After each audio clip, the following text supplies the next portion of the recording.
Okay, next formula जो आप देख रहे हैं ये मॉड है, ये थोड़ा कंफ्यूज करता है।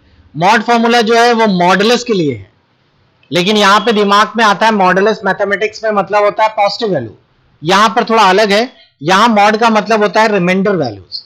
और एक चीज और आपने लिखा है यहां मॉड B12, यहां कॉमा लगाना है, ये इंपॉर्टेंट है, रेशियो मत लगाइएगा, कॉमा C12, इसका मतलब है B12 में जो नंबर लिखा है उसको C12 से डिवाइड करिए और जो रिमाइंडर वैल्यू होगी जिसे आप हिंदी में कहते हैं शेषफल वो आ जाएगा। तो जाहिर है 15 को 10 से डिवाइड करेंगे 5 बचेगा।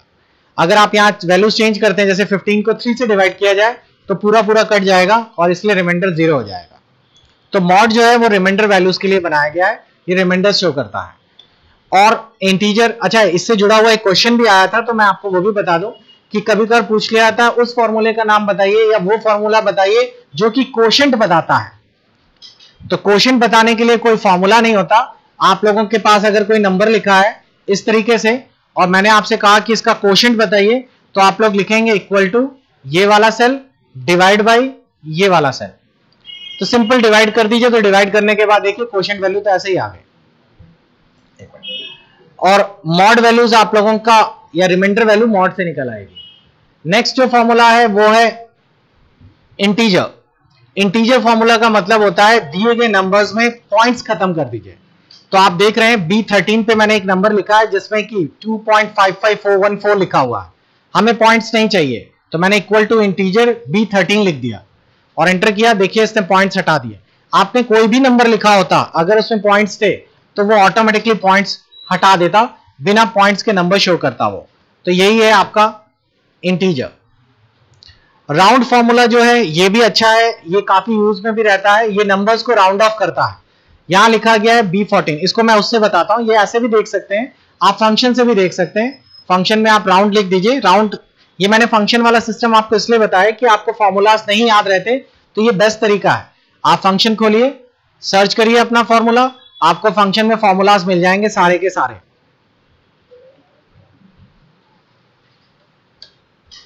नीचे देखिए लिखकर भी आता है राउंड जो है स्पेसिफिक नंबर ऑफ डिजिट तक राउंड करेगा। ओके करिए, आपसे पूछ रहा है किस नंबर को राउंड करना है, तो हमारा नंबर ये लिखा हुआ है B14। आप टाइप भी कर सकते हैं और चाहे तो माउस क्लिक भी कर सकते हैं। पूछा जा रहा है नंबर ऑफ डिजिट्स बताइए, मैंने 2 लिख दिया। ऑटोमेटिकली देखिए ये नंबर जो आपके अभी तक 5 दशमलव तक था वो 2 दशमलव तक राउंड ऑफ हो गया इस तरीके से। और राउंड का नियम आप जानते ही हैं कि अगर 0.5 से ज्यादा होता है तो वो एक नंबर बढ़ा देता है। अगर मैं यहां पर 5 लिख देता तो ऑटोमेटिकली देखिए 50.66 हो जाता। काउंट, ये काफी इंपॉर्टेंट फॉर्मूला है, ये नंबर्स काउंट करेगा जो आपके सेलों पे लिखे हुए हैं। जैसे आपने यहां से यहां तक आपने एक फॉर्मूला लिख रखा है इक्वल टू काउंट B15 से D15। B15 ये है और D15 ये है, आपको गिन के बताएगा कि ये कुल कितने नंबर्स हैं। जाहिर है 2, बस इसमें एक ही गलती हो जाती है कि अगर आपने कोई अल्फाबेट्स लिख दिया यहां पर, जैसे AB लिख दिया तो अल्फाबेट्स नहीं गिनता, वो सिर्फ नंबर्स गिनता है। I think clear. अगला फॉर्मूला सिंपल है, अपर। अपर का मतलब होता है ये चेंज केस है, ये कभी कभार सीधा सीधा ना पूछकर केस चेंज करके पूछा जाता है क्वेश्चंस में कि उस फॉर्मूला का बताइए नाम जो कि स्मॉल से कैपिटल में कन्वर्ट कर देता है या कैपिटल से कन्वर्ट कर देता है स्मॉल में। वर्ड में तो सिंपल है, शिफ्ट F3 दबा दीजिए, लेकिन एक्सेल में आपको फॉर्मूला लगाना है इक्वल टू अपर। अपर लिखा और आपने एंटर किया, देखिए यहां पे जो आपका लिखा हुआ है इसका अपर केस आ गया, अपर यानी कैपिटल। और अगर आपने लोअर लिख रखा है तो बट नेचुरल है, जो आपने लिखा है उसका स्मॉल हो जाएगा। मान लीजिए मैंने यहां पे कैपिटल पे लिख दिया,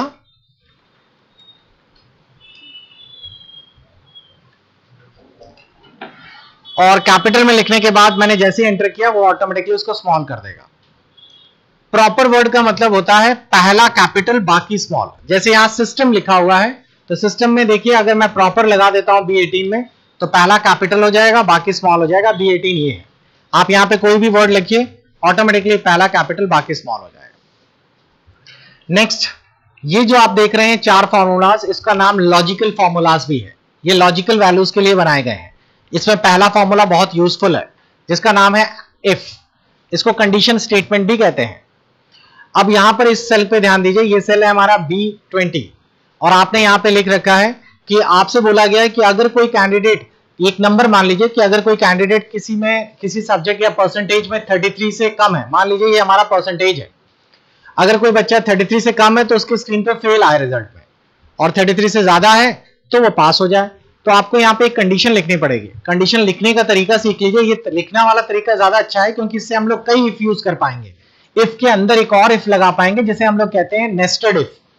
फिलहाल अगर आप लोगों को बिना फॉर्मूला टाइप के यूज करना है फंक्शन से, तो उसका तरीका ये है, फंक्शन में जाइए, इफ ढूंढिए,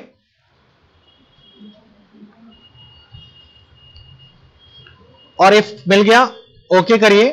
यहां पूछ रहा है टेस्ट बताइए क्या लॉजिकल फॉर्मूला है, तो हमने लिख दिया कि हमारा जो B20 है, अगर ये ग्रेटर देन, और एक्सेल में ग्रेटर देन इक्वल टू ऐसे लगाया जाता है, 33 से ज्यादा और बड़ा है।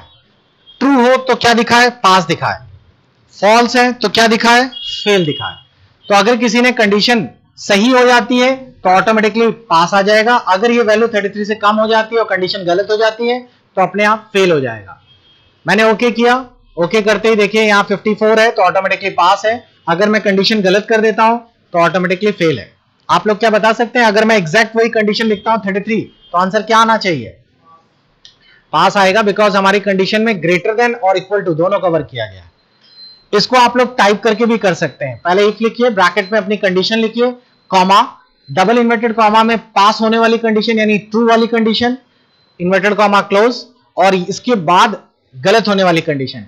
आप यहां पे कुछ भी लिख सकते हैं, जैसे पास की जगह हमने यहां पे लिख दिया एक्सेलेंट या एक्सेल, और यहां लिख दिया पुअर। तो कंडीशन सेटिस्फाई होगा तो एक्सेल लिख कर आएगा, कंडीशन गलत हो गई तो पुअर लिख कर आएगा। देखिए अभी एक्सेल दिखा रहा है और अभी पुअर दिखा रहा है। नेक्स्ट फॉर्मूला और है, ये बहुत अच्छा फॉर्मूला है। और का हिंदी में हम लोग अथवा की तरह इस्तेमाल करते हैं। और फॉर्मूले में आप सिर्फ कंडीशंस लिखते हैं यहां पर। और का मतलब ही होता है अथवा, यानी कि ये और ये दोनों में से कोई भी एक कंडीशन अगर आपके सेटिस्फाई होती है। जैसे फॉर एग्जांपल मैंने यहां पे लिखा है B21 ग्रेटर देन 50। आप लोग गौर करें तो B21 क्या 50 से ज्यादा है, ये है B21, और क्या C21 50 से ज्यादा है। आप गौर करें तो ये दोनों कंडीशन में पहली वाली कंडीशन गलत है लेकिन दूसरी वाली कंडीशन सही है। और का फायदा यह है कि इसमें अगर कोई भी एक कंडीशन सही हो जाती है तो ऑटोमेटिकली आंसर ट्रू हो जाता है, और अगर दोनों में से दोनों कंडीशनें सही हो जाती हैं तो भी ट्रू हो जाता है। कोई एक कंडीशन गलत हो जाती है तो भी ट्रू रहता है। हां, तभी फॉल्स होगा जब दोनों कंडीशनें गलत हो जाए। अगर आप लोगों ने आई थिंक ग्रेजुएशन में बूलियन अलजेब्रा पढ़ा हो तो ये और लॉजिक गेट्स के नाम से आता है। उसमें आपको ट्रुथ टेबल सिखाया जाता है। मैं शॉर्ट में बता देता हूं, आपके लिए आसानी होगी आगे भी। जैसे और टेबल हमने यहां पे बता दिया, और का बूलियन अलजेब्रा। यहां पर हमने दिखा दिया कि कंडीशन 1 है, ये यहां दिखा दिया कंडीशन 2 है, और यहां दिखा दिया आउटपुट। ये समझने के लिए है सिर्फ। अगर कंडीशन 1 है, ये 0 है, 1 का मतलब वैसे इसमें होता है ट्रू। आई थिंक आप लोगों ने ये पढ़ा भी होगा। अब आपको ये बूलियन अलजेब्रा में आउटपुट ये होता है कि अगर पहली वाली कंडीशन सही है, दूसरी गलत है, तो आपका ऑटोमेटिकली आंसर 1 आएगा। पहली गलत है, दूसरी सही है, फिर भी 1 आएगा। दोनों गलत हैं तो फॉल्स होगा, और दोनों सही हैं तो ट्रू होगा। तो ये आप लोगों का लॉजिकल फॉर्मूलाज इसी पर बेस्ड है। इसी को हम लोग बूलियन अलजेब्रा ट्रुथ टेबल भी कहते हैं। आई थिंक आपको ये क्लियर हो गया होगा। अब मैंने यहां पर एक फॉर्मूला और लगा दिया, and, equal to and. And formula देखिए क्या काम करता है। एंड फॉर्मूले में दो कंडीशंस दी गई हैं वैसे ही जैसे उसमें थी, लेकिन एंड का मतलब होता है दोनों कंडीशनों का सही होना जरूरी है। और में तो कोई भी एक सही हो जाए, अथवा वाला काम था। एंड का मतलब दोनों को साथ में लेके चलना है। पहली कंडीशन क्या सही है, बिल्कुल सही है, B22 50 से ज्यादा है। क्या C22 50 से ज्यादा है, हाँ सही है। तो अगर आप इस कंडीशन को देखेंगे तो दोनों सही है, इसीलिए आंसर ट्रू है। लेकिन एंड में एक प्रॉब्लम ये कि अगर एक भी गलत हो गया तो ऑटोमेटिकली आंसर फॉल्स हो जाएगा, और जाहिर है दोनों गलत हो गई तो फॉल्स होगा ही होगा। तो इसका बूलियन अलजेब्रा थोड़ा सा अलग है। एंड का बूलियन अगर आप देखें तो एंड में लॉजिक ये कहता है पहले वाले का आंसर क्या होना चाहिए, अगर पहली कंडीशन सही दूसरी गलत तो आंसर गलत, ये गलत, ये गलत, दोनों सही तभी answer true. Okay, next formula आप लोग देखिए, और वो है नॉट फॉर्मूला। नॉट फॉर्मूला को हम लोग कॉम्प्लीमेंट फॉर्मूला भी कहते हैं। कॉम्प्लीमेंट मतलब होता है जस्ट अपोजिट, सही को गलत और गलत को सही दिखाइए। जैसे फॉर एग्जांपल अगर यहां पर हमने फॉर्मूला लिख रखा है B23 50 से क्या ज्यादा है, B23 की वैल्यूज ये है, लेकिन अगर आप गौर करें तो कंडीशन के हिसाब से ये गलत है, B2350 से ज्यादा नहीं है, लेकिन नॉट लगा हुआ है और नॉट के हिसाब से इसमें आंसर कितना आएगा, ट्रू। अगर मैं कंडीशन सही करने की कोशिश करूं तो आंसर फॉल्स हो जाएगा, अपोजिट करता है। तो आई थिंक ये क्लियर हो गया आपका।